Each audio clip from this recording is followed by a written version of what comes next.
Hello guys! Hello Leo! Welcome dito sa aking channel. Kapalaran 888 Leo. Alamin natin kung anong messages, vibration, gabay energy para sa lahat ng Leo. I hope na makuha mo yung energy sa ngayon. I hope na makuha mo yung message na para sa'yo. So this is second half of April 2025 from April 16 to 30. Leo. First card natin, Leo, is set your intentions with heart and soul. Wow. So, dito sa message na to, para siyang High Priestess, the Empress, and then Hierophant. Sinasabi ng bara sa'yo na kailangan mong iset yung intention mo talaga. Gamitin mo yung puso at isip mo. Hindi lang puro isip, hindi lang puro puso, ganito. Dapat balance. Dapat daw, Leo, sigurado ka sa kung ano talaga ang gusto mong mangyari sa buhay mo. Okay? Yon, Leo. Tingnan natin. Second deck na tayo.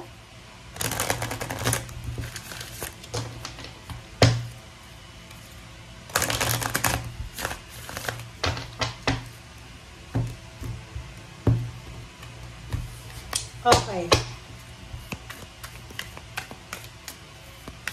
Leo. Ano ba? Second deck message para sa'yo. Wow. Positive movement forward is number 8. Wow. So, Leo, sinasabi ng baraha, yung first card mo is set your intention right. Diba? Sinasabi ng baraha dito, Leo, na kung talagang alam mo talaga sa buhay mo kung anong gusto mo, talagang makukuha mo yung positibong movement. Pataas. Forward movement siya. Okay? Lalo na sa usaping pera or financial, material na bagay. So, eto, material to eh. Sinasabi ng barahan na dapat alamin mo kung ano yung talagang goals mo sa buhay, alamin mo kung hanggang saan yung kakayahan mo, alamin mo yung weaknesses mo, para hindi ka mahirapan sa pang-araw-araw mo. Kasi 'di ba, pag masyado tayong stress dahil hindi natin alam kung anong gusto natin sa buhay, walang direksyon yung ginagawa natin. So dito sinasabi na kung talagang gusto mo ng positive movement forward, ilagay mo yung intention mo doon. Ito yung gusto kong direksyon. Ito yung gusto mong gawin. Ganyan, ganito. Okay? Okay, Leo.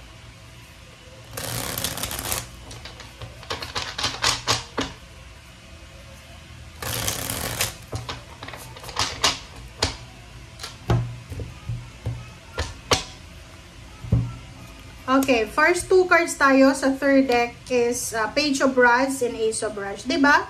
So, Leo, congratulations sa'yo kasi sinasabi ng bara sa'yo kung sa kasalukuyan medyo hindi maganda yung takbo ng pera mo or negosyo kasi pera yung pinag-uusapan dito eh, walang relationship eh. So, dito sinasabi na in the near future, sa mga susunod na future mo, panahon, meron ditong mag-o-offer sa'yo ng either connection, mag-o-offer sa'yo ng relationship, either relationship sa trabaho or intimate relationship. So, wag kang mawala ng pag-asa. Wag tayong mawawala ng pag-asa. Okay? Tingnan mo siya. Sinasabi ng bara sa'yo dito, meron ditong Leo na may hinihintay siya eh. Pwedeng babae ka or lalaki, may asawa or wala. Pero naghihintay ka, either naghihintay ka ng promotion, salary increase, or tawag sa company na ina-applyan mo, confirmation, ikaw ay pasado na, ganito. Leo, sinasabi dito sa'yo na 8 of Cups, kailangan mo nang i-let go siya, etong hinihintay mo. Kasi, kung halimbawa 8 years ka nang naghihintay dyan, 7 years, 1 year, tas wala man lang na message or development, oras na para hanapin kung ano yung available sa ngayon. Okay? Kasi parang sinasabi ng barahan na dahil sa sobrang paghihintay mo dito sa kung ano man yan na hinihintay mo, nasasayang na yung oras mo. Nasasayang yung energy mo, pwedeng nangihina ka na, tumatanda ka na, or posibleng nawawalan ka na ng pag-asa.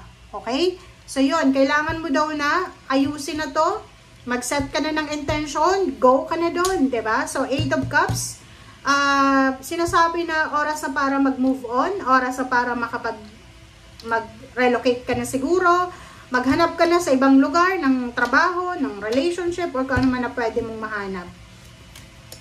Diba?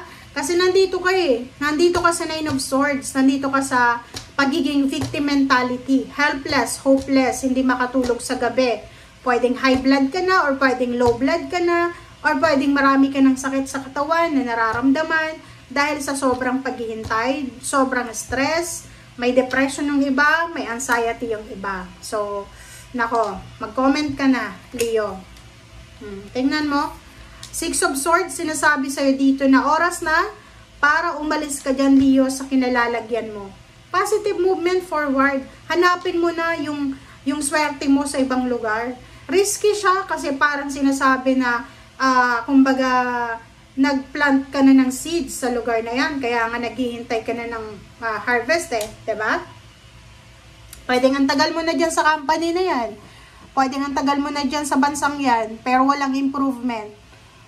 Nangihinayang ka, 'di ba, sa seeds na tinanim mo. Kaya kahit na parang sobrang exhausted ka na pagod ka na sa paghihintay, naghihintay ka pa rin. So dito sa Six of Swords, sinasabi na oras na para umalis ka diyan, oras na para mag-travel, oras na para hanapin mo yung tamang direksyon, yung tamang lugar para sa iyo. Okay? 'Di ba? Sabi sa iyo dito ng baraha mo, Five of Swords, oras na para i-give up mo 'yan. Ano ba yung pinanghahawakan mo, Leo? Hindi ko alam kung bakit yan yung pinanghahawakan mo. Pero, sinasabi dito na oras na para i-give up mo. Alisin mo na yung sobrang kapit mo dyan sa kung ano man yan na kinakapitan mo. Okay? And for Pentacles, sinasabi ng barahan na kung gusto mong makaipon ng pera, gusto mong maging balance yung buhay mo, oras na talaga para mag-set ka na ng intention, ng direction sa buhay mo. Two of Rods. Sinasabi ng baraha sa'yo dito, Leo, na ikaw,